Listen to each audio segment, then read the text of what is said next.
Buenas, mi nombre es Javi Martínez Gramaje y voy a explicar, desde el punto de vista de la biomecánica, eh, cómo corre este deportista con este tipo de equipamiento.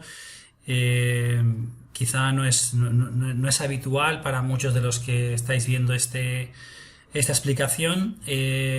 Únicamente, pues es una de las modalidades dentro del paraatletismo. Se denomina Run Race y es una de las disciplinas pues que permite a deportistas, especialmente con parálisis cerebral, aquellos deportistas que presentan más limitaciones en sus actividades, pues poder correr con este tipo de equipamiento y, por supuesto, poder tomar parte en competición.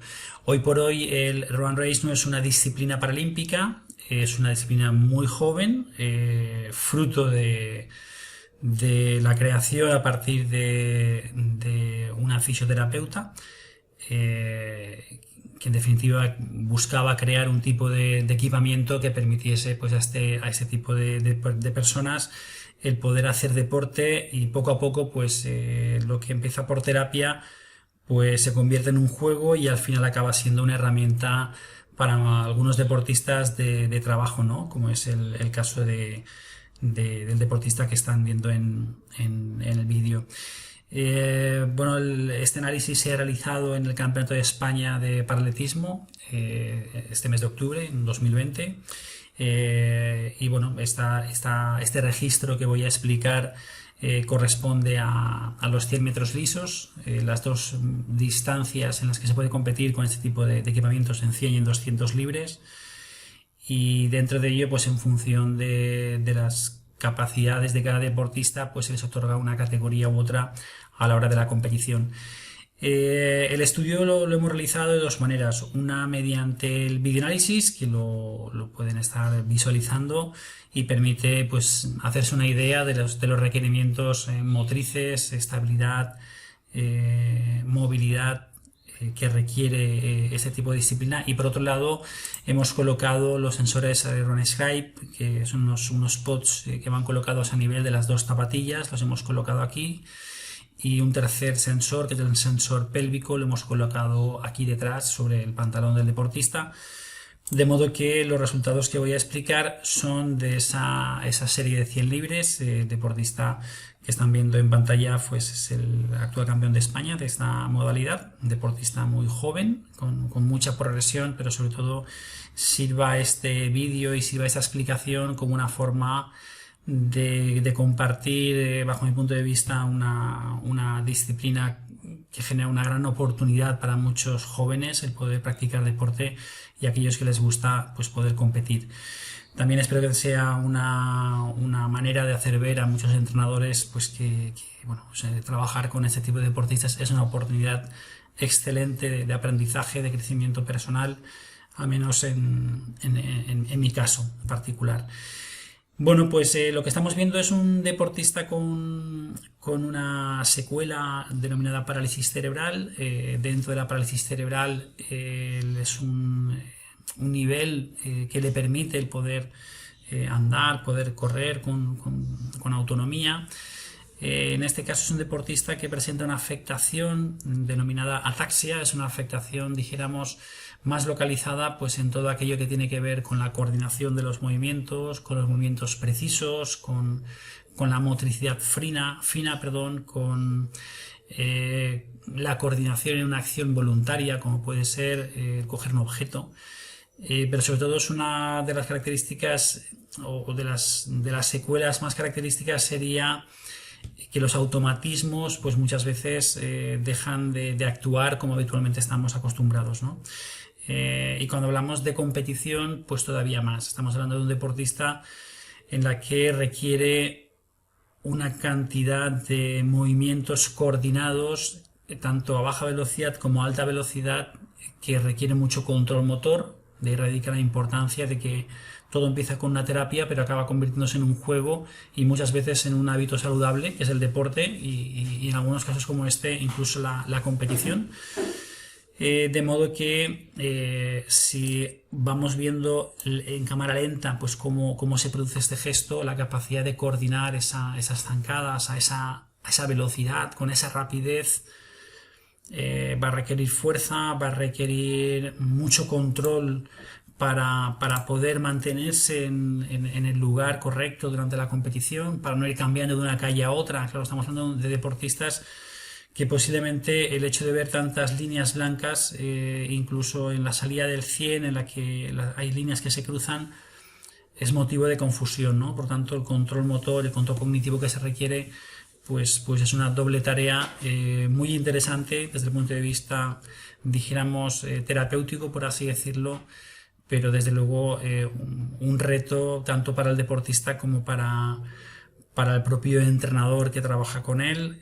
Aquí tenéis a su entrenador y bueno, pues podemos observar que la Run Race es una especie de triciclo, pero sin pedales, de modo que podemos ver que del mismo modo pues va sentado, los deportistas van sentados al igual que un triciclo de 3 ruedas, triciclo, lleva un manillar exactamente igual que el triciclo, pero no lleva pedales, únicamente tienen que correr.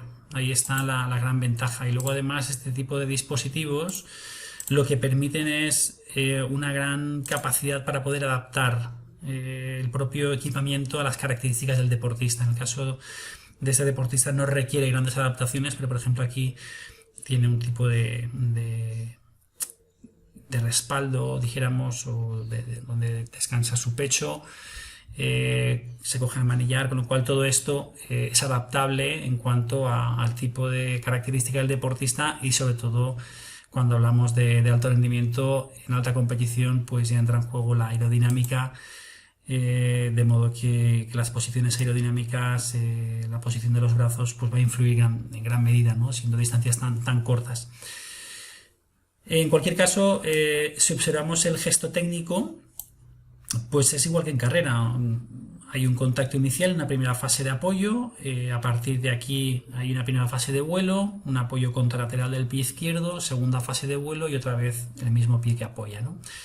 ¿Cuál sería la diferencia respecto a la carrera? Pues obviamente el hecho de mantener la inercia siempre de una forma continua, ¿no? por el propio dispositivo, el propio equipamiento, pues hace que si hay una buena técnica, la capacidad de desplazamiento pues va a ser muchísimo mayor, ¿no?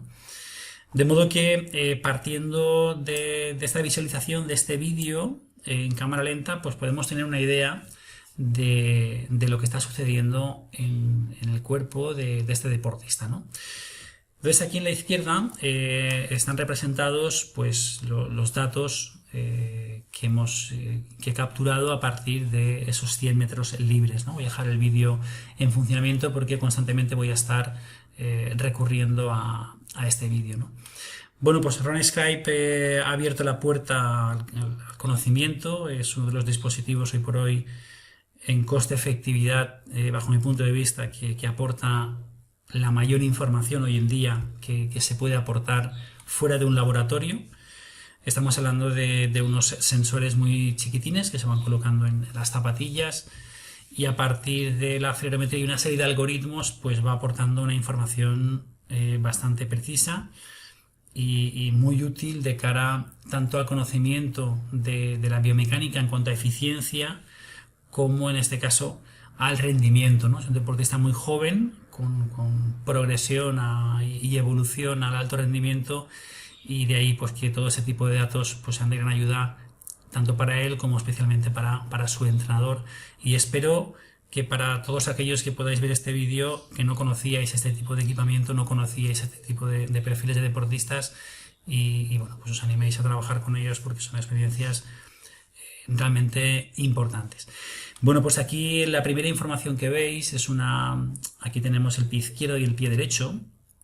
Aquí que pone so right, significa, dijéramos que sería como todo el trayecto desde que contacta el pie en el suelo, todo el trayecto hasta que se despega, ¿no? El pie del suelo. Entonces aquí lo que podemos observar es que en el izquierdo respecto al derecho hay una diferencia, ¿no? Por ejemplo, en el izquierdo tiende a contactar antes que el derecho. Si observamos aquí en el vídeo, vemos que el pie derecho siempre tiene una mayor plantiflexión, por así decirlo, contacta más con la punta del pie que con el pie izquierdo, ¿no? El pie izquierdo lo tiene así como metido más hacia adentro, la punta del pie hacia adentro. Y el pie derecho vemos que es un apoyo mucho más de punta, ¿no? Mucho más anterior, ¿no? que el pie izquierdo. Bueno, pues al final los sensores captan lo que nuestros ojos no pueden ver, ¿no? Aquí vemos, voy a hacer esta imagen en grande.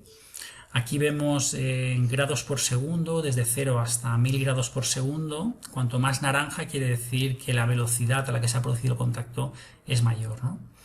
Entonces podemos ver que, por ejemplo, entre derecha e izquierda, pues los colores son distintos. También la zona, ¿no? el trayecto en el cual se ha producido ese contacto.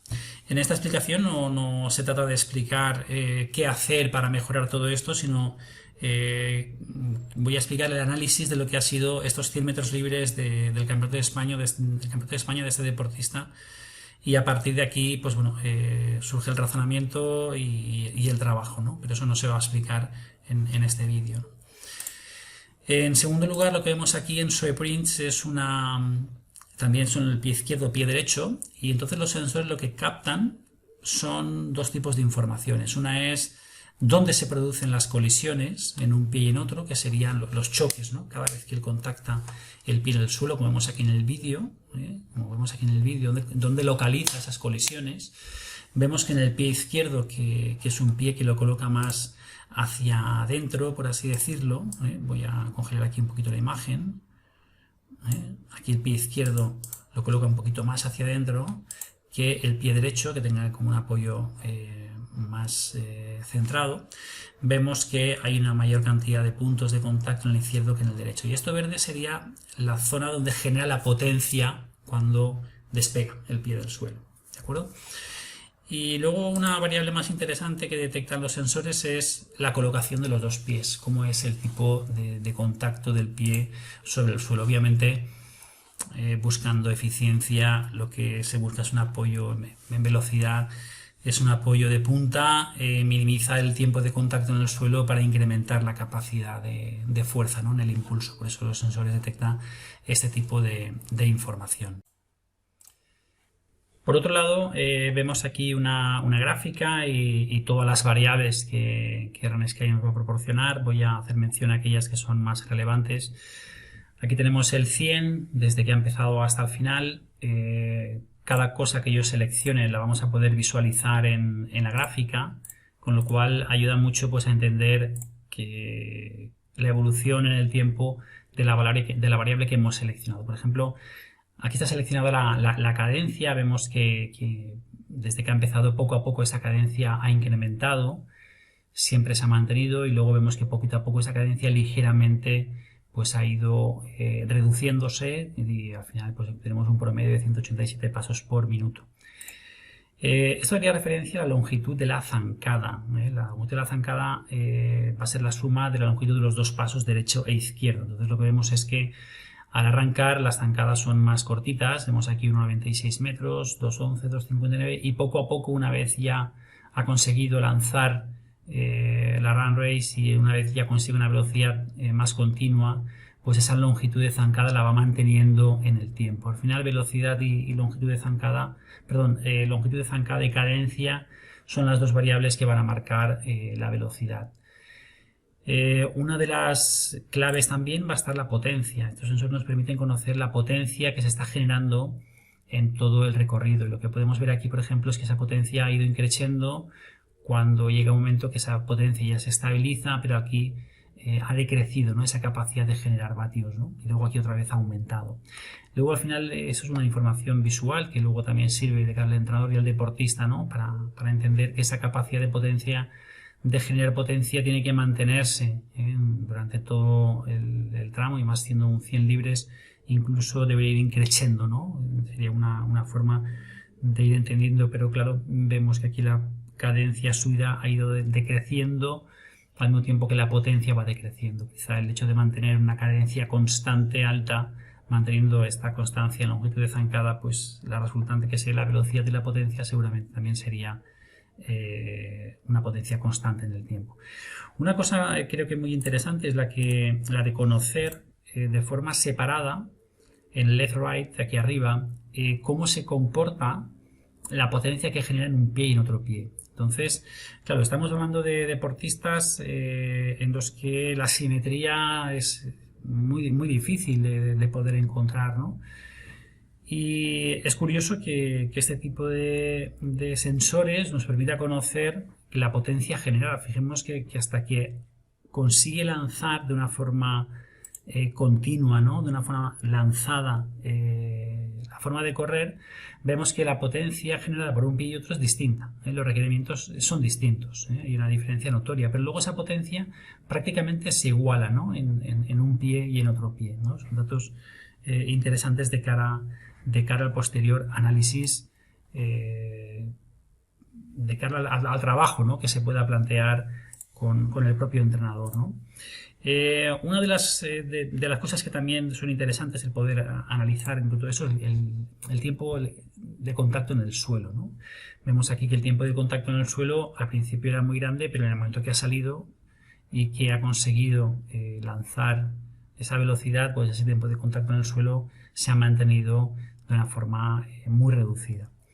También otra de las variables que nos permite conocer es el fly ratio, que sería el porcentaje del tiempo de vuelo respecto a la zancada, ¿no? Al principio hay poquito tiempo de vuelo, pero lo vemos ya una vez lanzado, pues ese tiempo de vuelo se mantiene, ¿no? Y luego aquí hemos visto que ha habido un decaimiento de ese tiempo de vuelo prácticamente pues posiblemente ya que en los últimos metros, vemos aquí en los últimos metros que había una pérdida del tiempo de vuelo y luego recupera otra vez ese tiempo de vuelo. Más variables interesantes, la relacionada con shock hace referencia a las colisiones. Las colisiones, estas son variables medidas a partir de la aceleración. Shock serían cada colisión del pie contra el suelo, en un valor máximo de 19, con lo cual vemos que este deportista, estando sentado y parte de su peso corporal va a descansar sobre el sillín de la Run Race, vemos que sus colisiones son colisiones elevadas, tanto en la izquierda como en la derecha, algo más en la izquierda que en la derecha. En la derecha es algo menor. Esta colisión es la resultante del impacto. El impacto que pone aquí es el impacto vertical en cada contacto y el braking sería el frenado, ¿verdad? Entonces lo que podemos observar es que en su izquierda, si observamos el vídeo en cámara lenta, siempre su izquierda es la que contacta con la punta más hacia adentro. Quizás sea una pierna en la que requiere más control, quizá él por su propio perfil en esa extremidad izquierda pues requiere más atención, o quizá es uno de los datos interesantes para que luego su entrenador pues focalice el trabajo en esa extremidad izquierda. Porque en definitiva, tratándose de una tetosis, de una falta, dijéramos, o una menor capacidad de control motor voluntario, por así decirlo, y también esos automatismos y la anticipación a las acciones, muchas veces para ellos es mucho más fácil el golpear, el hacer movimientos rápidos, ¿no? El frenado para ellos, el hacer un control del movimiento de una forma selectiva, siempre va a costar más, ¿no? Por lo tanto, son aspectos que pueden dar información de cara a un posterior entrenamiento en cuanto a la mejora, ¿no? Minimizar de alguna forma esa colisión, ese impacto vertical, es decir, todo lo que sea minimizar colisión, minimizar impacto, al final va a ser economía de carrera, ¿no? Y luego también hay otro dato muy interesante que es de alguna forma la fuerza que le está haciendo contra el suelo, la fuerza de reacción del suelo. Entonces, ese dato nos lo proporciona el Peak Vertical GRF, Ground Reaction Force, que sería la fuerza que él está ejerciendo contra el suelo en cada una de las zancadas que él da, o cada una de las fases de apoyo, ¿no? 4.6 es la fuerza y está de alguna forma normalizada respecto al body weight, que sería su peso corporal, es decir, el promedio de fuerza que él ejerce en cada pierna cuando él está corriendo es de 4.6 veces su peso corporal. ¿Esto es mucho o es poco? Pues bueno, comparando, por ejemplo, partiendo de que es un deportista que va parcialmente, su cuerpo está sobre una silla o sobre un sillín, como una bicicleta. esta fuerza de reacción del suelo es ligeramente alta, comparándolo, por ejemplo, con corredores que no utilizan este tipo de equipamientos, ¿no? Y corriendo a alta velocidad, corriendo una serie de 100 metros, corredores que son muy eficientes, pues sí pueden llegar hasta 4 veces su peso corporal, incluso hay corredores algo menos. Por lo tanto, sería uno de los aspectos a tener en cuenta en qué es lo que puede estar sucediendo tanto en ese impacto vertical como en la fuerza que le está generando contra el propio suelo, ¿no? Uno de los aspectos claves en eficiencia es saber hacia dónde canaliza la fuerza que le está desarrollando, ¿no? Aquí con este tipo de sensores nos da una variable interesante también, que sería la capacidad total del ratio de fuerza, ¿no?, entre cada extremidad. Vemos aquí una discrepancia entre izquierda y derecha, ¿no? Y luego también otra variable muy interesante, que es la oscilación vertical, que la tendríamos aquí. La oscilación vertical, para que lo entendamos, sería, lo mide el sensor que lleva colocado aquí detrás. De modo que ese sensor nos va a indicar el desplazamiento de arriba abajo del centro de masas, ¿de acuerdo? Entonces, podemos saber el desplazamiento del centro de masas con la pierna izquierda y con la pierna derecha. Tenemos 13,4 centímetros cuando hace la fuerza con la izquierda, 11,2 cuando lo hace con la derecha. Y tiene al final un promedio de 13,1. Claro, tomando valores de referencia de eficiencia en carrera, este valor debería estar muy cercano a 9 centímetros. Es decir, probablemente este deportista está gestionando su forma de correr con un impacto muy aumentado sobre un plano muy verticalizado, y es lo que podemos observar en el vídeo, en el que él, cada vez que se impulsa, la fuerza que debería canalizarse en un plano muy horizontal lo realiza más bien con una tendencia hacia la verticalidad, ¿no? Son aspectos técnicos que luego hay que mejorar y que luego pues hay que trabajar, ¿no? De alguna forma, todo esto va a estar supeditado, obviamente, pues a las características de cada deportista. No es lo mismo trabajar con Rubén, este deportista con una parálisis cerebral que presenta una ataxia, que trabajar con otro deportista que no presenta una ataxia y presenta un componente más espástico, ¿no? De ahí la importancia para el entrenador de conocer clínicamente, por así decirlo, las características, las secuelas que ese deportista puede manifestar, ¿no? Hay deportistas con más flexibilidad, hay deportistas con menos flexibilidad, pues son cualidades que hay que conocer, ¿no? Bueno, más datos interesantes que nos van a aportar estos sensores, y son clave, ¿no? Por ejemplo, hay una medida clave en eficiencia en carrera, que es esta que pone aquí, MPTO. MPTO es el tiempo en milisegundos desde la fase media del apoyo, que la voy a detener justo aquí, la fase media del apoyo, es decir, es un vídeo un poquito más adelantado. Fase media del apoyo tendríamos justo prácticamente cuando las dos rodillas se superponen. De ahí tendríamos la fase media del apoyo, estamos en el pie izquierdo, por ejemplo, el tiempo que pasa desde este instante hasta que el pie se despega del suelo, hasta aquí, hasta que se ha despegado del suelo.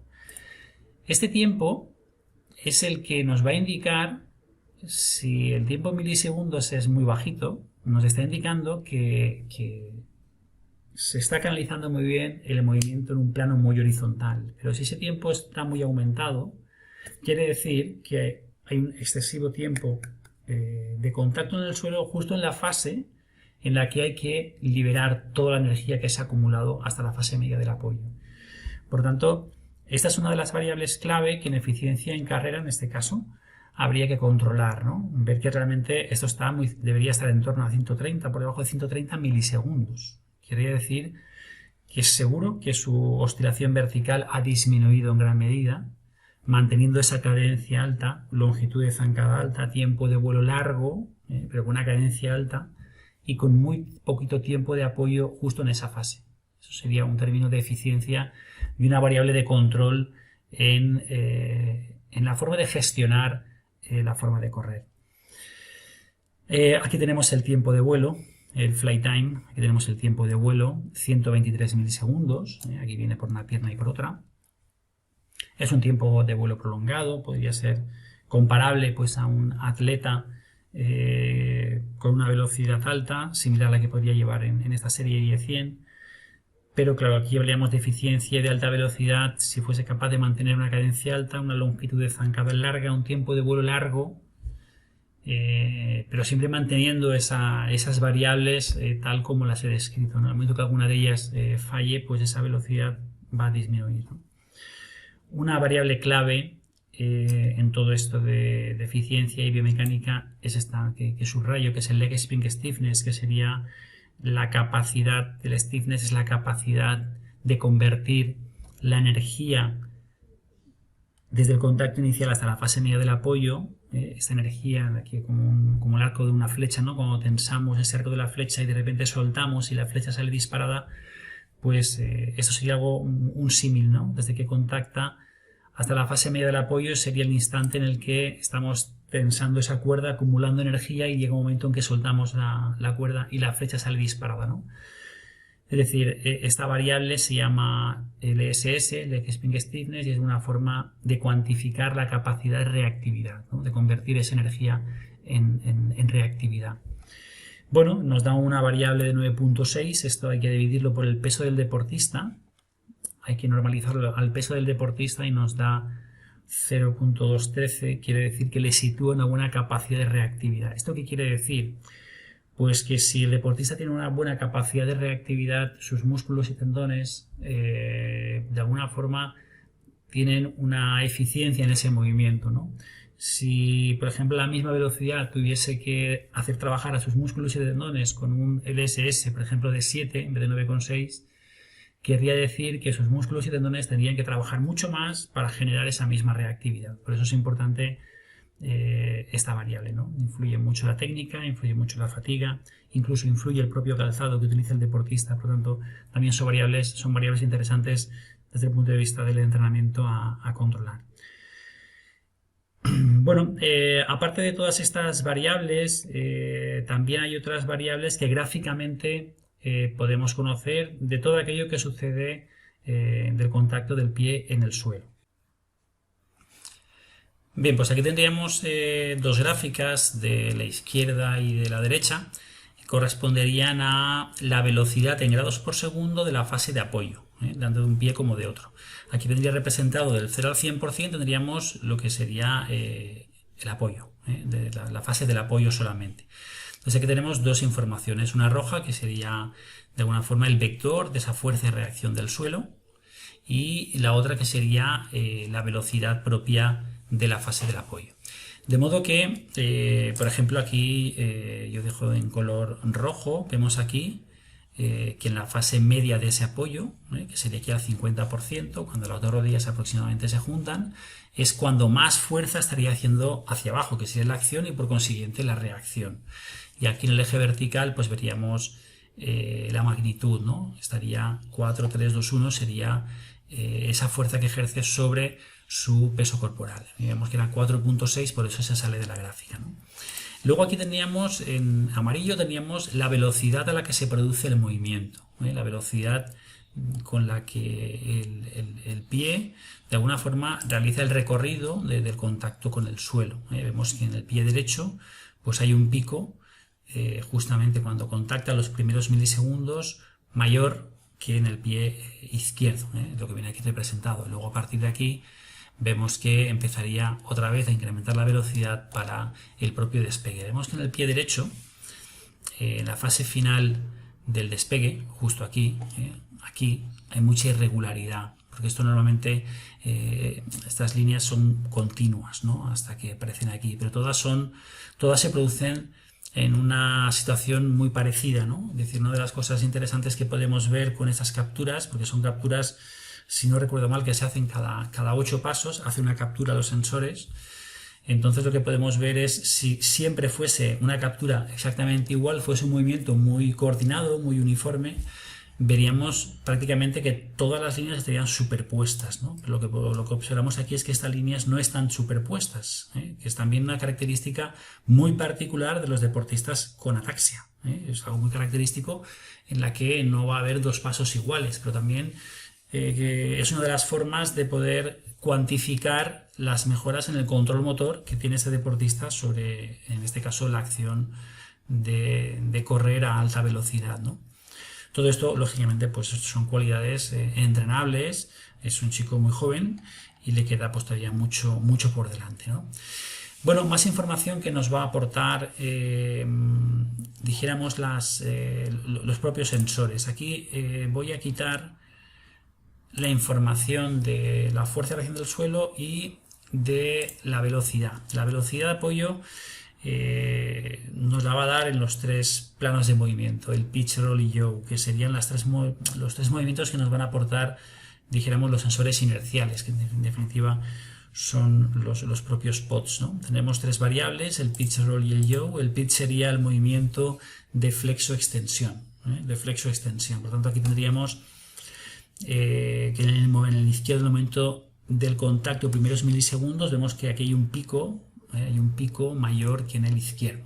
Aquí decrece, sería como la velocidad que lleva justo en el plano sagital, por así decirlo, y luego vemos que aumenta. Y es verdad que en el derecho, en este movimiento del tobillo, en el despegue, justo aquí, pues esta parte de aquí es muy irregular, ¿no? Porque vemos que esta línea no tiene una continuidad, sino que pues prácticamente un 20% antes de despegar el pie, pues ese pie parece que como que ya esté haciendo movimientos algo parecidos así, ¿no? Puede ser que sea debido a alguna secuela del patrón neurológico, puede ser, y seguramente así sea, pero son cualidades a controlar, y este tipo de dispositivos pues nos permiten conocer al detalle qué es lo que está sucediendo.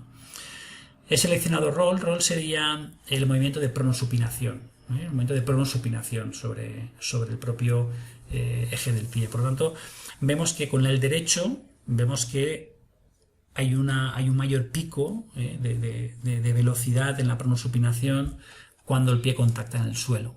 Justo cuando el pie contacta en el suelo, justo aquí, ese pie derecho hace como una mayor velocidad del movimiento. Y también en el derecho, antes del despegue, vemos otra vez esta irregularidad no solamente en este plano, sino también en este plano. Veremos qué pasa en el otro plano cuando veamos el yaw.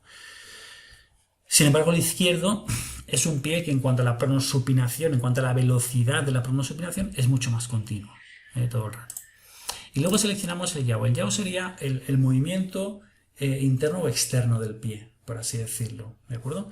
Entonces lo que tendríamos sería, pues por un lado tenemos que tiene una uniformidad en toda la fase del apoyo, es así, pero también vemos que en el derecho pues sigue también apareciendo una mayor velocidad en ese plano de movimiento. Entonces, si unificamos los tres, podemos ver superpuestos qué es lo que está sucediendo, y lo que vemos también es que en el derecho, justo en la fase del despegue, justo aquí, en esa fase, pues eso es una fase interesante pues a trabajar sobre ella, porque posiblemente ahí está perdiendo capacidad de generar propulsión.